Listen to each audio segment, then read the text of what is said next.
Another question coming in from the millions of fans we have. This one's from Matt Bennett, 6969.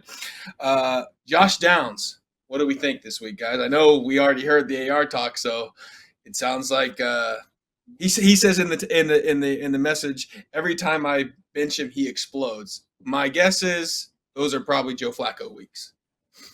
Yeah, 100%. And if we move on to the crystal ball bust of the week, it is my entire Colts receiving core. I don't want any part of that. I just advocated for Anthony Richardson and Dynasty, but not this week. Not any of his receivers. I'm not advocating for them at all. Michael Pittman, Josh Downs, Alec Pierce, Adonai Mitchell. I want nothing to do with them. All four of the tight ends that have to fight for the 2 targets they might get.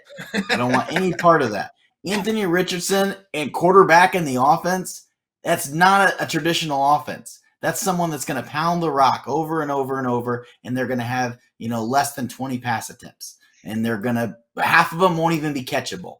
So that's not somebody you want anything to do in the receiving core. Typically, when I can pick the under on players, and if they get injured, I don't wish for an injury, but if they get injured, you win the bet.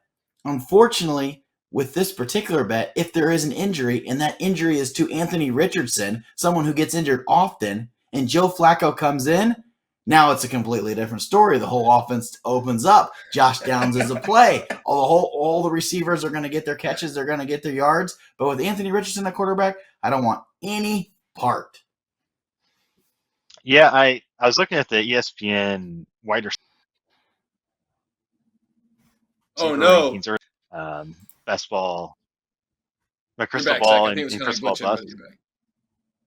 Yeah, so, well, I guess if you didn't catch it, I was looking at ESPN rankings. I saw Michael Pittman ranked 41st at wide receiver, which is crazy to think about. But then I'm like, yeah, that's pretty optimistic, to be honest, because Colts, with Anthony Richardson back there, you can't trust any of them. Agree 100%. So moving on to my bust of the week.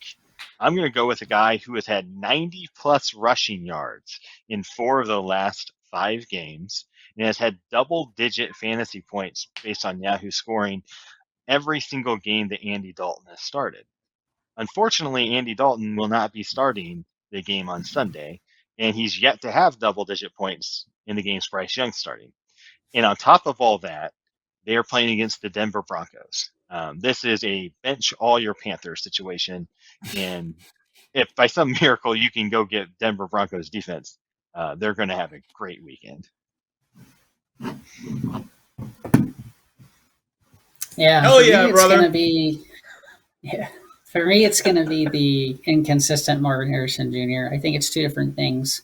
One, from a matchup perspective, he might be shadowed by Jalen Ramsey. That's never a good thing. Like I've mentioned before, Miami has a good pass defense. I think they're giving up the least amount of fantasy points to offenses in general, at least through passing wide receivers.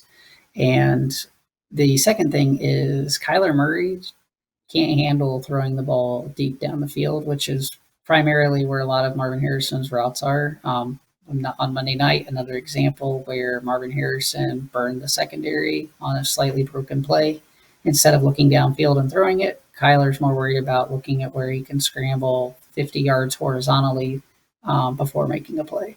So for me, if you have Marvin Harrison, he's a flex play. And if you have some guys with some better upside matchups, do not be afraid to bench him. We've seen what his floor is. And I expect more of the same this week against Miami. Harrison's kind of, unfortunately, becoming more of a matchup-based play, and even then with Kyler, it's getting hard to trust. One player that Marvin Harrison kind of reminds me of is George Pickens. I really think they profile similar, and I think you just need to give Marvin a chance because he can catch everything. Just throw it down towards his way. Kyler, let him make a play. Kyler's one of the lowest ADOTs in the league.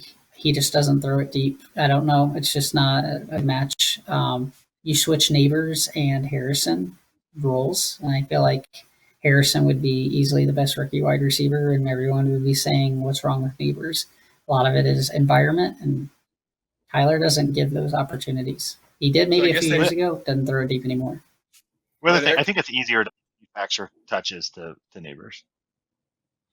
Yeah, probably moving on to the crystal ball. Hey! one last thing. I want to do a little ad here. Hey, a little ad from the host. One of the hosts. Man, what do you want to advertise? What are you showing off here? Concrete Indy. What do you got for us? Well, I was gonna say it was too stupid. I was really, you know how like you say the joke and you're like, well, if I had to say it again at this point, it won't be. I was gonna say, well, maybe Arizona should trade for Russell Wilson, but then I was like, all right, we've missed the moment, and now when I say it, it's gonna sound stupid, and it does sound. It actually sounds stupider than I thought, but like I should have just rolled. You can't not say it. There. I know. I said all right, so moving on to the